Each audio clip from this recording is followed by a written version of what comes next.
Hello, everyone, and welcome to Samuel's Racing Show. Once again, I am joined by Mr. James Krahula, and there were a few races on last weekend, Formula One and IndyCar. I slept a bit during both of those, but the NASCAR race was quite fun, James, and it is playoff time.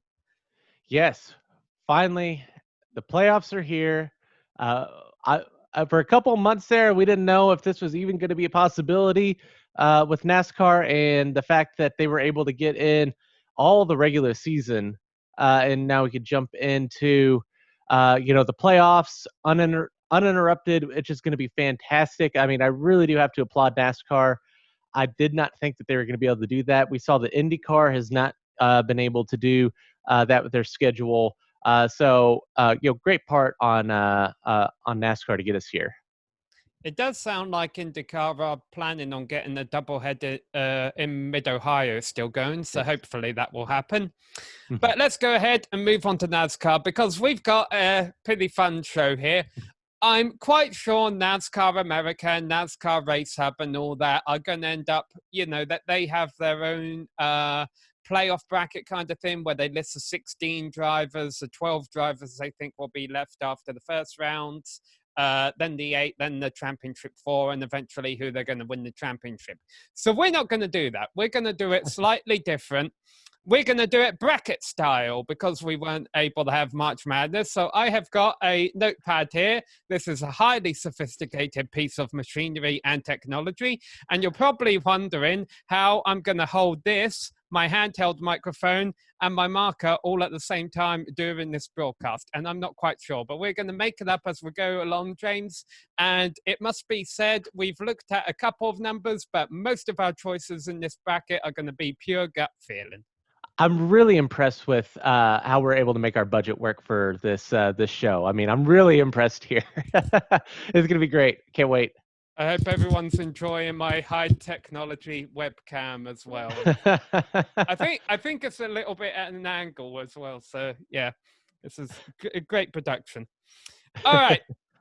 Well, let's jump straight into it because we got a lot of contests here. Yeah, I've got the wrong side of the thing. Okay. A bracket always starts with number 1 versus number 16. We have Kevin Harvick versus Bennett. Matt. And D Burrito. Yeah, Matt D Burrito.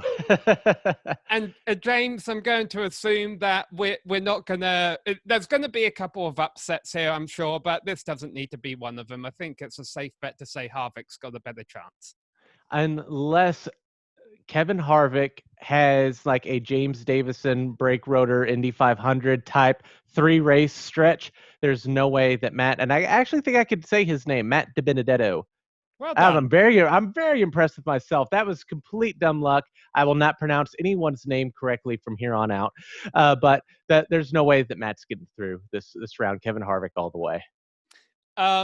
Well, one thing I will say is we do have a couple of short tracks coming up. So, maybe Matt seems to perform well there. So I think he might luck into the round of 12.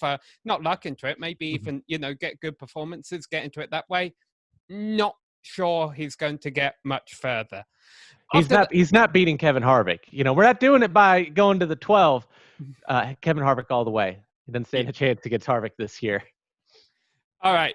Let's go into a Hendrick square off here. Alex Bowman and William Byron. Obviously, William Byron just picked up his first victory.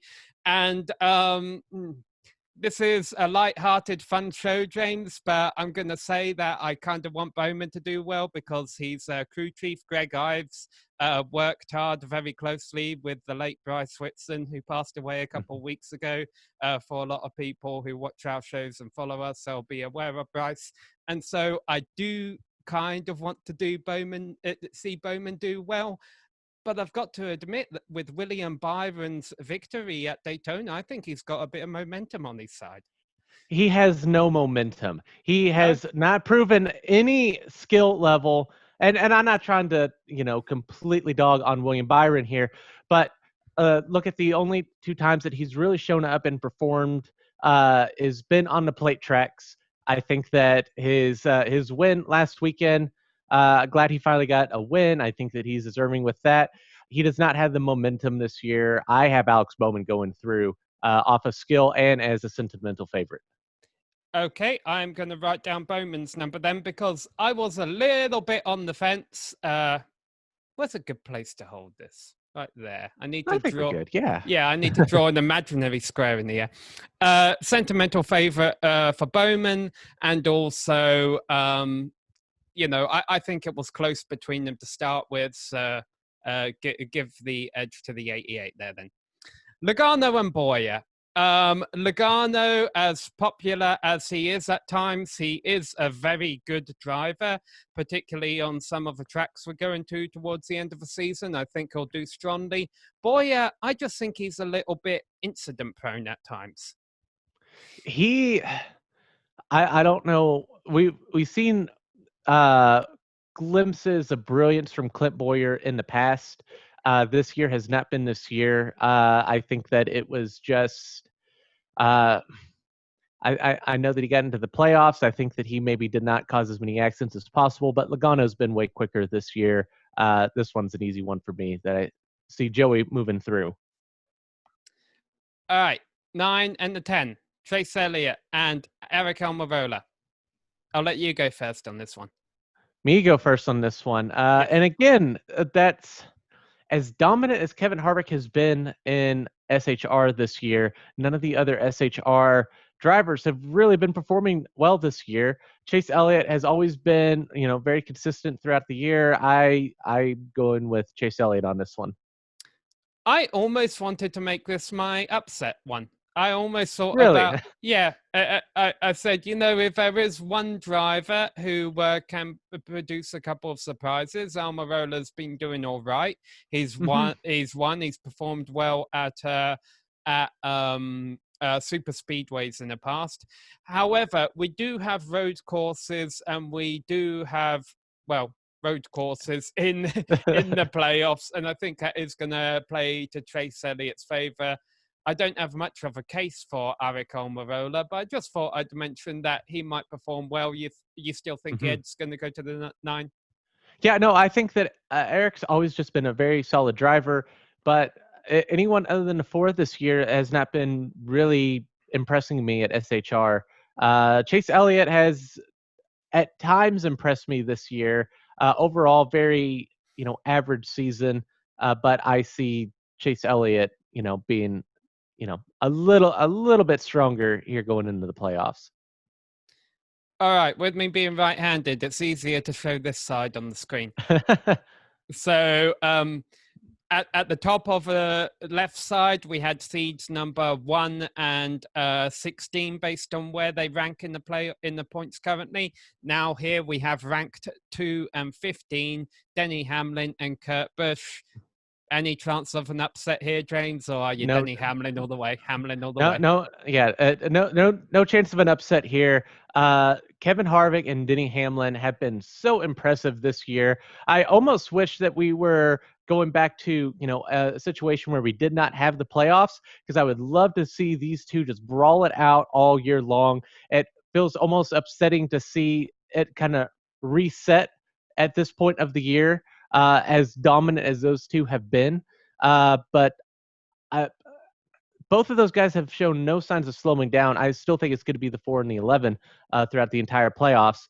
Kurt Busch is not going to be able to perform in the Chip Ganassi car during the playoffs compared to Denny. Yeah, I do think we're going to see the 4 and the 11 go far in this bracket, but we'll see how many upsets we get in the final 4. And so I don't have to do as much lifting of this board and putting it back down and all that. Let's jump straight to the next round. Blaney and Dylan. Blaney's a strong performer. Dylan has his moments, but I think Blaney is stronger at the end of the day. Well, and really with Austin Dillon, we're not looking at a situation where the driver can move him to the playoffs. His crew chief can move him through the playoffs. That's where we've seen Austin Dillon really get his wins in his career so far. Has a fantastic crew chief, but Penske's been strong this year. I don't see Austin Dillon pulling this upset. All right, so the 11 and 12 will go into the next round. Now we come up with an interesting one because there are some championships in the past where these might be the final two we're talking about, Keselowski and Kyle Busch. And here we are, as the rankings have it, we've got to eliminate one of them in round one. And the lower of the two seeds is Kyle Busch. Even though he's a defending champion, it almost seems like the lack of practice and him not being in the Xfinity car this season having a big impact on him. Yes, that's definitely hurt him. This how they've been able to adapt this year has not suited Kyle Busch. Brad Keselowski has been incredibly strong all season long. Penske's been very strong. He has a lot of speed. I still have him losing out against Kyle Busch. There's no way that Kyle is going to be able to reach deep down and find another gear, and I see him advancing through the playoffs further than Brad. So you do think Kyle will beat Brad? So he's got to turn it on at some point. We've not seen Kyle Busch be this slow for very long. A lot of that has honestly been a little bit of bad luck this year. They've definitely been off at times. I think that they're going to find it, especially now that they're going back and hopefully seeing a lot more tracks for the second time. I think that Kyle Busch is going to find his speed. Okay. Yeah. Sorry. You don't agree. You're going with Brad on this one. Yeah. No, I'm a little surprised that. I mean, I see where you're coming from, but also I wasn't paying too much attention to what you were saying because I was thinking very hard about who's got a better chance, Truex or Cole Custer. Cole Custer's the number 41. Some lesser fans of NASCAR might not recognize who actually drives that car, and I've been umming and ahhing about this one. I don't know who to pick as my favorite in that. Who you got in Truex and Custer?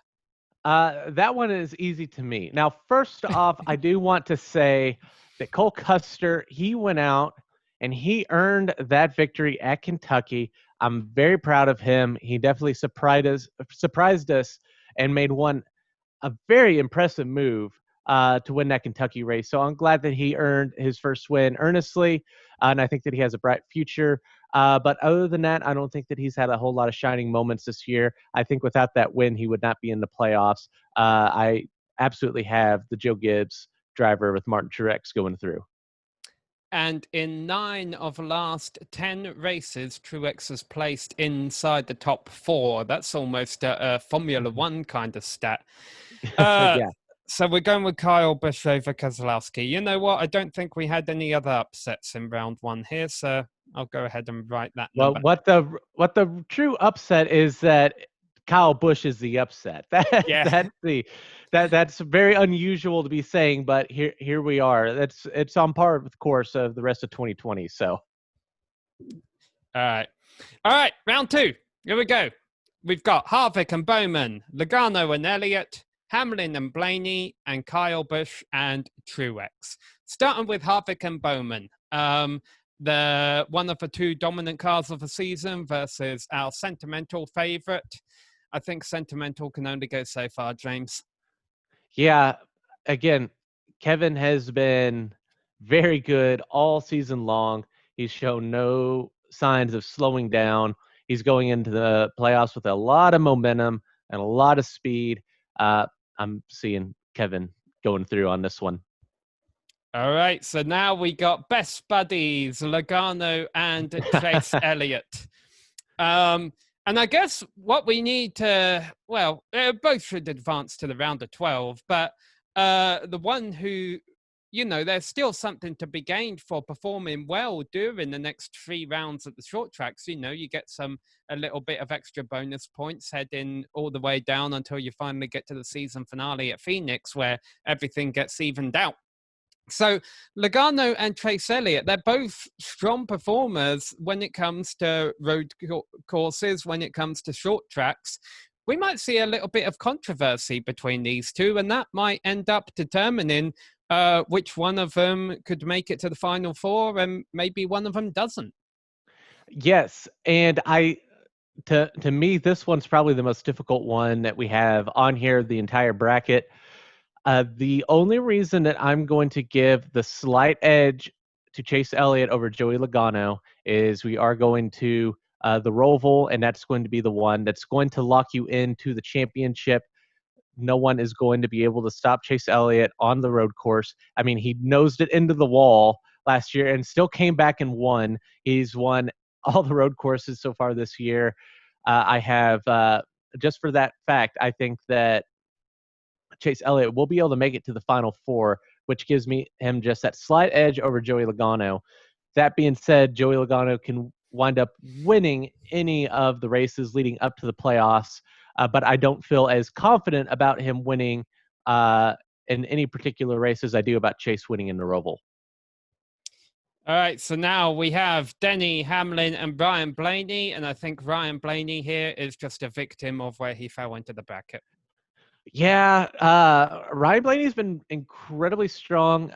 He's really starting to find his groove here at Penske, but Denny Hamlin has been really, really strong this year. You could tell that he really wants this championship this year. He's in the zone. Denny Hamlin's gonna win out over Ryan Blaney. And I must point out that since I'm in Virginia during coronavirus right now, I'm about 5 miles up the road from where Denny Hamlin used to live. So there we go, hometown advantage right there. All right, you and I disagreed a tiny bit on Kyle Busch versus Brad Keselowski. Are we going to disagree again here? Because I'm going to say that with 9 top 5 finishes in the last 10 races, Truex has an easy edge over Kyle Busch here. I want to argue against you on this one. And I think that if it was anyone other than Martin Truex Jr., I think that they might be winning out. Martin Truex Jr. has really been strong. You know that all the tracks that he is going to here in the final 10 are ones that he's incredibly strong at too. As much as I want to say Kyle Busch, I'm going to give the edge to the 19. The only thing I would say in Kyle Busch's favor is if he was able to pick it up and make it to the Final Four, or, improve his performance, as you say.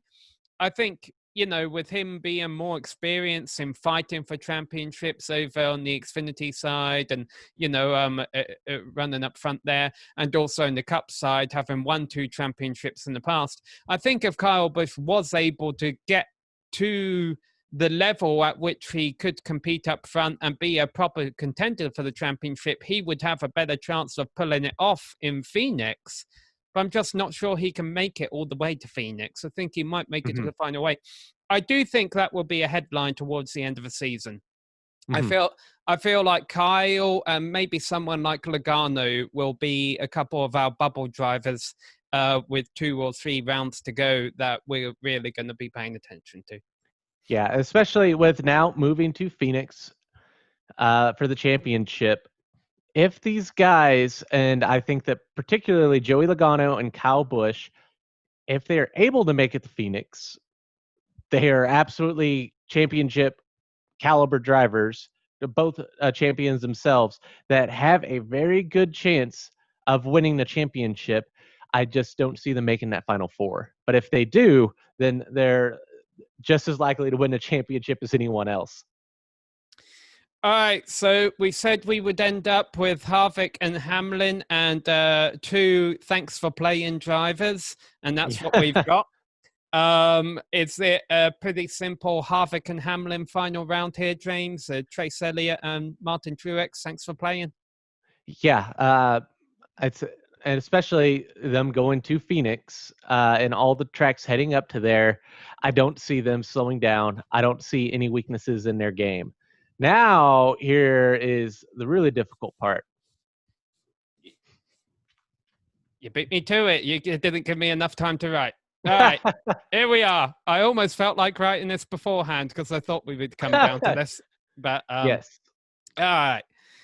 Two dominant drivers throughout the season, Kevin Harvick or Denny Hamlin. I don't have the stats in front of me, but I'd say they've won about 70% of the races this season.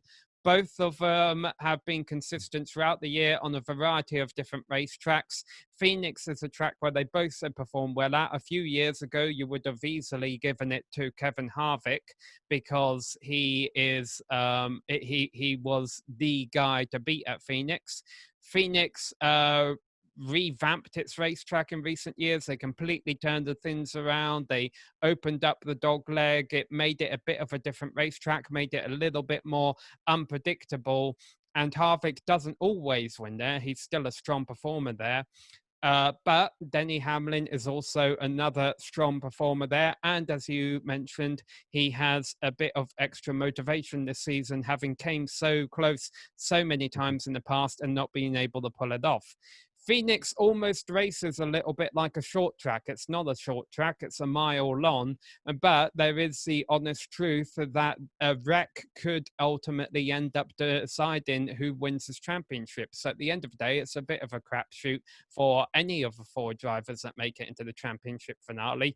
But on pure pace, talent, and the fact that the safest place to be away from a wreck is in the lead, these are the two drivers you've got to boil it down to at the end of the day. But which one?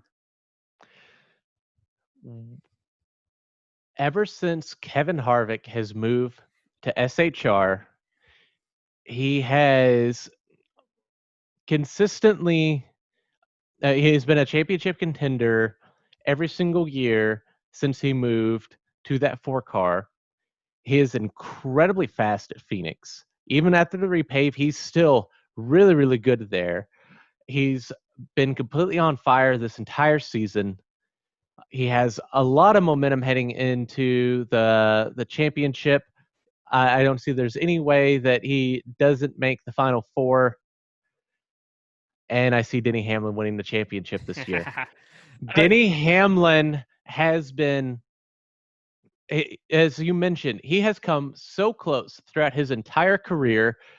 And I think that if he has that Mark Martin legacy of being the best driver without a championship, which he is in that discussion right now of being talked about with Mark Martin, if he does not win a championship, he came into this season with a goal, and his team is gelling. He is going out there and driving the best that he has throughout his entire career. I don't think that anyone is going to let him be denied this year. I love how you did that. You were trying to set it up that you were going to pick Kevin Harvick. And I was about to argue back, no, I think Hamlin is going to have it. It's hard. I've been a Kevin Harvick fan my entire career. Denny's not one of my favorite drivers. I'm pulling for Denny this year. I really, he has really shown so much poise and skill, and he's been so impressive this year that even, beating, my favorite driver, I would be incredibly happy, and I would love to see him get a championship. I definitely think that he has earned it, and I think that he is overdue. Funnily enough, even though I'm from Chesterfield, Virginia, after being from England, I was never much of a Denny Hamlin fan when he first came onto the scene. I can't really pinpoint a reason why, but some people have reasons for not liking him. Let's not forget the controversy he had with Chase Elliott a couple of years ago at Martinsville, which it seems a lot of people have quickly forgot. I guess they all started to hate on Logano instead. But yeah, now all of a sudden, Hamlin's became a much stronger driver, it seems, in recent years. He's really in his element. He's a driver that doesn't get involved, it seems, in as much controversy as what he used to, a bit more of a championship caliber driver. And also, there was a third point I was leading to, and it made a big difference, and I can't remember what it was.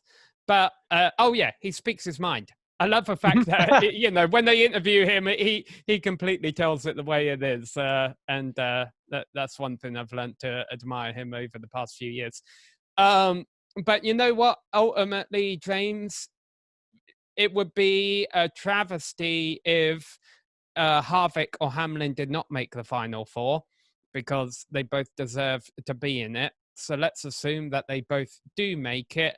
They're both going to be up front. And at the end of the day, it's probably going to be a botched restart or something that ends up determining this championship. Yeah, and that's what you have with the championship. So whatever your opinion is on the championship, this is how we decide our champion here in NASCAR right now. And it could really come down to that last restart. We saw a couple years ago with, Carl Edwards and I think Denny Hamlin wrecking on the last restart at Homestead, and uh, you know, all of a sudden, someone that wasn't very good that day becomes the champion. Yep. Yeah, He was. which is funny to say that, but he has not been good in this new one race championship format. Is what we're going to have to come down to. If it's going to come down to these two racing for the win, and if they don't wind up wrecking each other to go for that championship, one of those two will win it. Denny's in the zone this year. He's on another level. He's in that game 7 moment, like his friend Michael Jordan. He just cannot. He can't miss. It's funny we got through this much of a show without mentioning Jimmy Johnson. Obviously, it's a shame he ended up missing the championship. But for me, it's not too much on a shame on the basis I don't think he would have necessarily been a championship contender, even if he had made it.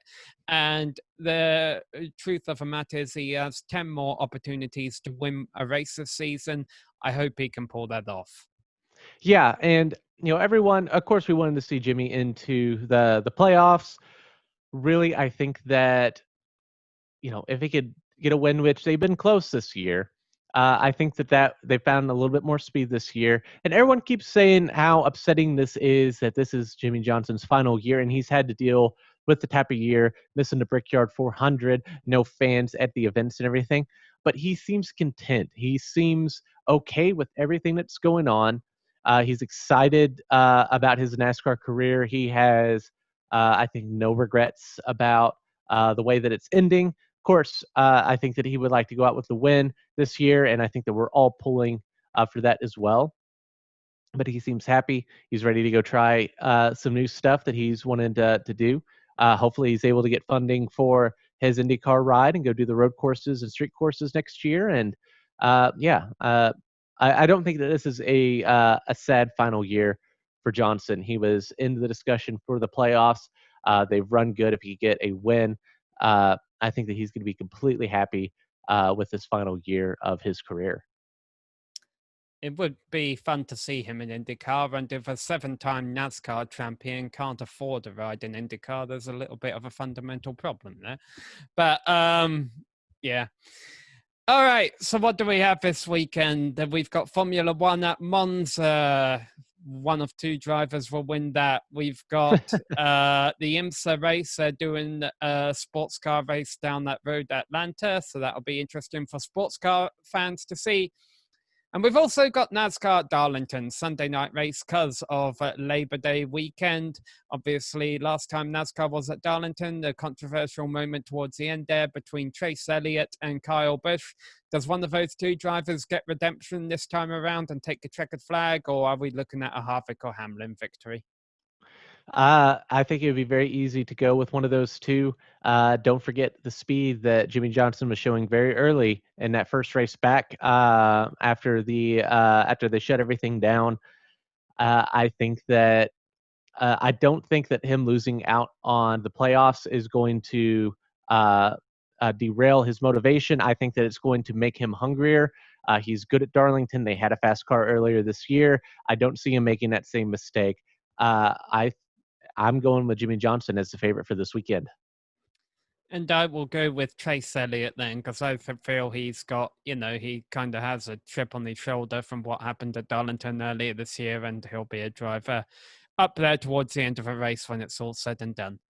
But at the end of the day, James, it looks like we picked Denny Hamlin as our championship favorite. And if he ends up winning the championship, we can shove this video into the face of everyone else and say, hey, we called it. We have proof, but I don't think that we're the unpopular opinion with Denny Hamlin, unfortunately. If we would have picked and Kyle Busch winds up winning the championship this year. Okay, now we're wizards, but I think that we're just we're betting on black, at the table in Las Vegas with this one. Yeah. All right. Well, thanks for coming, James, and helping me sort out all of this, because I might have ended up with cold custody if I tried to do this on my own. But no, I think we've made a solid call, and hope everyone enjoys all the racing this weekend. And we'll see you all around.